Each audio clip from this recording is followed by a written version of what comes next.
Sweet Baby Incorporated isn't behind Gamergate. It wasn't the company behind Gamergate 2.0, but rather an attempt to connect with a much more secretive organization than that. But to understand the whole truth, we need to go back to the very origins of Sweet Baby Incorporated and the goals of its co-founders, Kim Beller and David Bedard. Let's start with an overview of what Kim and David were doing before, and the goal of the co-founders is Kim Beller and David Bedard. Let's start with an overview of what Kim and David were doing before.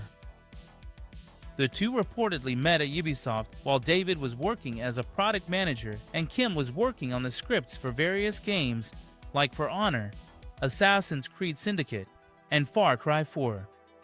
That's when Kim reportedly approached David to share her ambition of creating a company that would collaborate with various studios in the video game industry to help them better understand the context of certain ethnicities, drawing on over 5 years of experience at that time. The success of Sweet Baby Inc. will not have taken place in the same year of their creation. Being the two of them, it was tough for them to reach out to studios, but Kim had a brilliant idea. She started networking extensively by attending conferences where she had no qualms about saying that the gaming industry in 2018 and 2019 was very toxic for groups in society, women, trans, and LGBTQ. You have to understand that during those years, a movement was forming globally, and that was the rise of wokeness. But to really get it, we need to go back to its origin and see how this movement made its way into the gaming world. You have to understand that during those years, there was a movement starting to form all over the planet, and that was wokeness. But to understand it, we need to go back to its very origins and see how this movement made its way into video games. Anita Sarkeesian. If you don't know this name, then you're not aware of the first Gamergate that started gaining traction around 2014 and 2015. The movement started with a good idea in mind, which was to support feminism, denounce online harassment, and that sort of thing. We could see this movement becoming more prominent in Hollywood through series and movies, especially at Disney and many other companies as the years went by.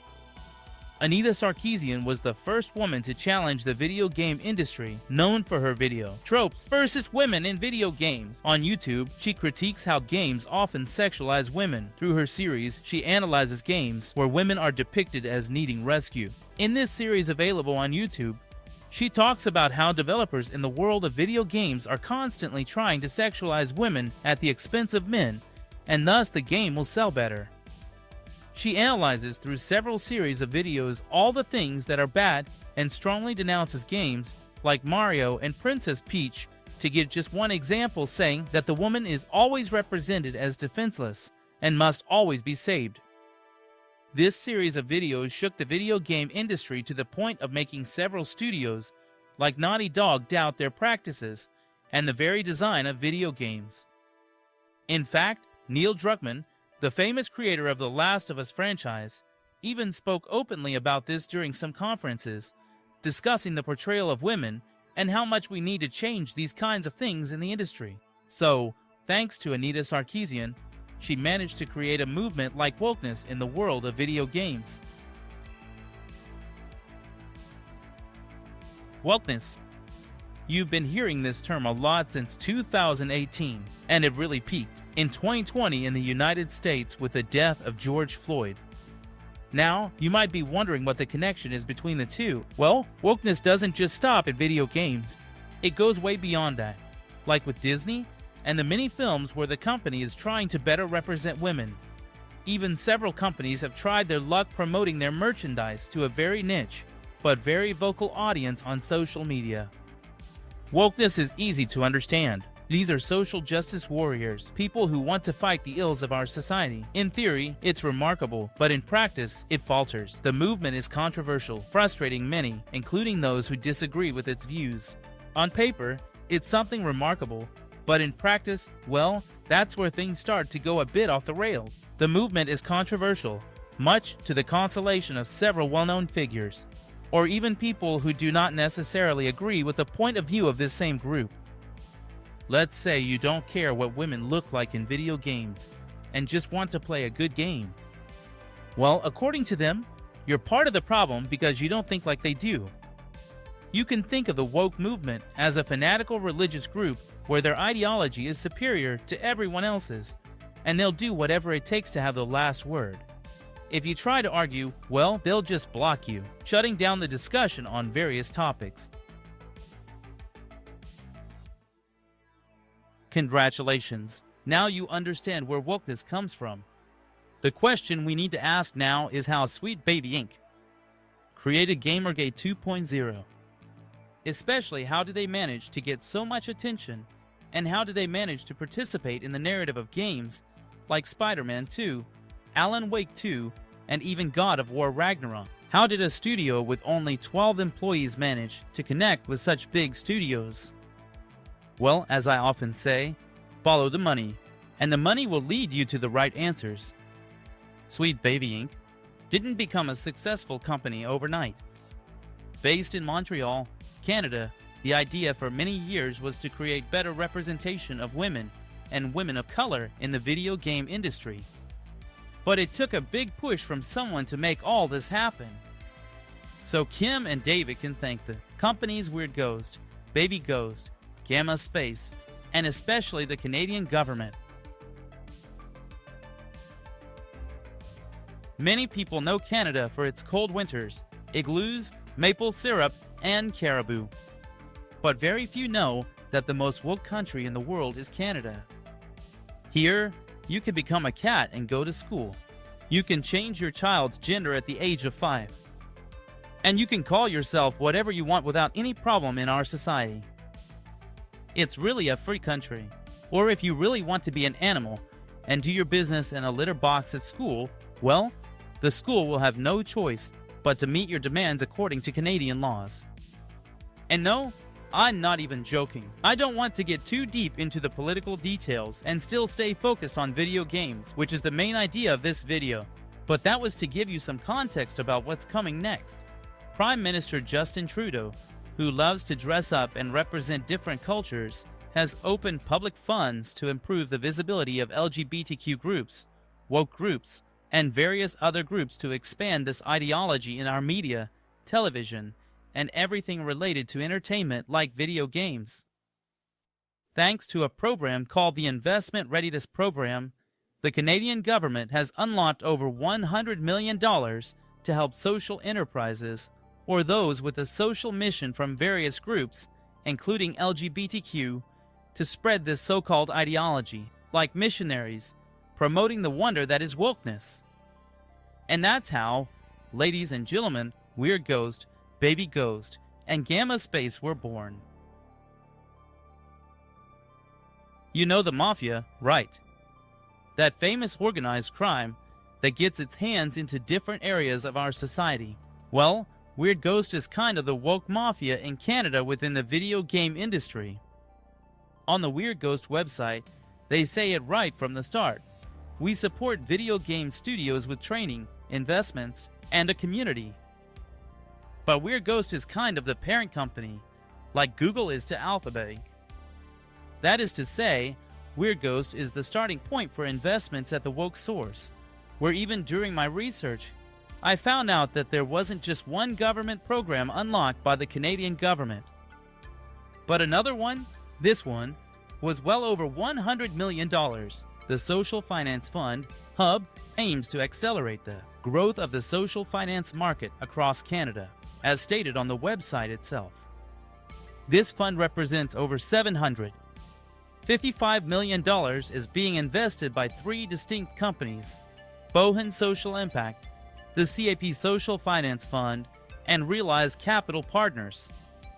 What are the connections that unite the 3 companies and the Canadian government, you might ask?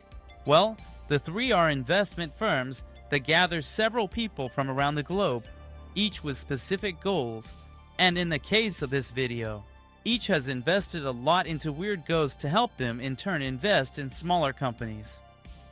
Think a bit about those famous Russian dolls where every time you take one out, there are smaller ones just underneath, and so on. After seeing the investment figures from the Canadian government, we're talking about over $850 million in total, I started to wonder about the leaders of Weird Ghosts. How does this company, which seems to have an endless investment fund and millions of dollars at their disposal, manage to operate? And that's when I discovered the two creators, Jenny Robinson Faber and Helene Marie Alikar. Let's start with Jenny Robinson's profile. Well, according to her LinkedIn profile, this woman, or whatever pronoun she prefers, has rather modest experience in the media world. She has been a developer, an editor, but nothing really connects her to video games. She even has a little personal website where she showcases all the companies she's founded. Keep an eye especially on Baby Ghost and Gamma Space, which I'll come back to later. As for Ellen Marie Oloka, well, there was nothing available on LinkedIn. So after doing some research, I also found a personal website for her that lists her accomplishments. Aside from doing a lot of studying, she doesn't seem to have any real experience in video games either. Except for having made a few small indie games that nobody knows about, she does indicate that she is indeed the co-founder of Weird Ghost, a member of Gamma Space, and also the co-founder of Baby Ghost. Gamma Space and Baby Ghost are two things that Jenny Faber is also a part of. We're on the right track. And now, how about we dig a little deeper? Do you remember when I mentioned those famous Russian dolls? Well, this is where it all starts, when we begin to dig a little deeper. We start with the last company where Jenny and Ellen are co-founders along with Baby Ghost. Baby Ghost, a non-profit partner of Weird Ghost, allows companies to apply for over 25,000 Canadian dollars for startup or existing business costs. Eligibility requires Canadian residency, and at least half of the team from underrepresented groups can apply to receive a fund of more than $25,000 Canadian in two parts spread over 6 months to help with startups or to support existing companies. To be a candidate, you must reside in Canada, have half of your team represented by groups such as LGBTQ and other ethnicities that are underrepresented today. But as I said at the beginning of the video, you have to follow the money to understand how organizations work. And that's where I discovered 3 interesting things on the Baby Ghost website. The first thing is that Baby Ghost is a subsidiary of the company Weird Ghost, but it's considered a non-profit organization. So it operates as a charity and through donations. And already, we know that Weird Ghost is the main investment player with a social fund that doesn't just stop with them, but still contains over $850 million. Make Baby Ghost also encourages cooperative support where you can make donations to support their program and commitment to DI. The maximum allowed for donations on their website is $25,000 Canadian. You can donate while having business benefits or opportunities, but you could also give just for the fun of it if your heart tells you to. The second important thing to note is that at the bottom of their website it says, with the support of, and there are 2 companies listed, one of which belongs to Jenny Faber's brother, but the one we're really interested in is the Workforce Thunder Collaborative. In summary, the Workforce Thunder Collaborative is also a non-profit organization created under the Canadian Fund of $850 million, which facilitates collaboration between companies and private investors from all over the world. Among the most notable partners are the Canada Foundation Council, TD Bank, the Metcalfe Foundation, the investment fund called Miriam Asefa, and one of the largest firms in the world, JP Morgan. Well, J.P. Morgan. For my conspiracy theorist friends, well, interesting ending on J.P. Morgan, J.P. Morgan is actually owned by BlackRock Incorporated and the Vanguard Group. For those who are new to this, if you're wondering who BlackRock is, well, I'll let my conspiracy theorist friends fill you in on who BlackRock is in the comments. The last interesting thing about Baby Ghost is regarding the facilitators. According to the website itself, it proudly displays the following message. This program was developed with the generous support of Gamma Space.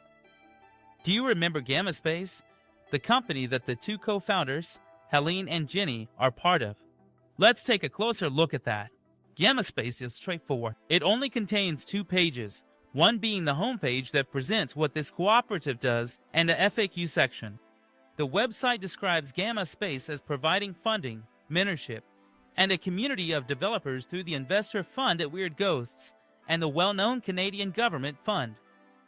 First of all, what struck me the most is that Gamma Space is actually a fund that is backed by another fund, which in turn is supported by a government fund. Do you remember those famous Russian nesting dolls? Well, we're now getting to the fund. Sorry for the bad pun. One last detail caught my eye about Gamma Space, and that's Ontario Create. For those who don't know, Ontario is a large region in Canada, and it's actually the biggest one for English-speaking Canadians. When you get to their website, you see that Ontario Creative is a huge deal, offering all kinds of tax credits for various types of Canadian entertainment, whether it's books, movies, music, or even video games. After doing a ton of research on my end, the only reason why Gamma Space would be linked to Ontario Creative seems to be mainly for the tax credit, which according to the website could save any company in the video game world over 100,000 Canadian dollars. And when we talk about saving, we're talking about how you'll be spared from your total expenses for the entire year. I also managed to find it by downloading an Excel file because their website was really terrible, but it still offered the option to download the file in question. Gamma Space received $30,000 from Ontario Creative. I wondered why Gamma Space, a partner of Weird with access to the $850 million fund, needed an extra $15,000. And that's when I asked myself, well, why would Gamma Space, which is actually a partner of Weird, and the same two entities have access to the famous $850 million fund, need an additional $15,000? Gamma Space is only controlled by 4 people according to LinkedIn. Among them are Jenny Faber, Helene Holoka, but the other 2 are Duncan O'Brien, a guy who works for a company called Legendary Motor Car Company, which sells classic cars, and Jenny Faber's brother, Henry Faber. My research has now come to an end, and I can see one thing: Weird Ghosts, Baby Ghosts, and Gamma Space all come from the same people, the 2 co-founders. But how is it possible to have created such different things without government oversight? Weird Ghosts and Gamma Space are actually the same entity, each working together through various secret partners and private investment firms to pump money into companies like Sweet Baby Inc. A measly $25,000 to help them grow for just 6 months or in training. How did 2 people, each with the equivalent of 10 years of experience, manage to pull off such a scheme worthy of the best investment firms in the world? What is the actual salary of these 2 people? Well, there are no figures available online or even in the Canadian Public Data Registry.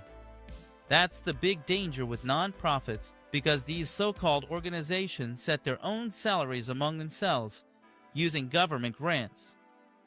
So just imagine the numbers here. If you have access to an $850 million fund, you have received $30,000 in funding plus worked with different private equity firms and received donations without anyone saying who they really are. Isn't that the best way to launder money? For this question, unfortunately, it's the only answer I wasn't able to find during my research. But one thing is for sure: the Canadian government shows up everywhere in all my research, and that's very serious. The truth about Sweet Baby Inc. is that yes, they are the main players in this story. But they are not the producers, nor even the developers of all this. In my eyes, they are nothing more than pawns or puppets in the service of the Weird Girls company, who are in bed with the Canadian government and investment firms from all over the world, including JP Morgan, which is closely linked to BlackRock and the Vanguard Group. I mentioned BlackRock and Vanguard because many claim DI and wokeness are pushed by them. The financial aspect, like their investment in Weird Ghosts, remains. The Canadian government promotes DI and multimedia, especially video games, through companies mentioned. The only thing left to find out is the financial side, and how much Vanguard or BlackRock might have invested in Weird Ghosts. But one thing is for sure: There is definitely a narrative from the Canadian government to push DI in multimedia, especially in video games, through various companies like the ones I mentioned in the video. There are many others, but the ones that will have made the biggest impact are definitely Sweet Baby Inc., who has managed to break into the world of AAA games and the franchises we love so much. This is not only happening in Canada, but across many other countries, and they all always have one thing in common, and that is the various investment firms that represent well-known personalities or different people who do not want to show their support in public, and therefore end up hiding behind big firms. There's a real narrative with what I've shown and seen with my own eyes, and it's very hard to deny. The only thing I can do to wrap up this video is to apologize on behalf of Canada for this push of DI and wokeness in video games. Our country is really deep into this right now, and I don't think it's going to get out of it. But know this, the majority of Canadians are just like everyone else. We just want to play a good game without any forced politics in it. Personally, I will keep fighting against this forced ideology that is heavily funded by my government with its $850 million, as well as the JP Morgan types out there.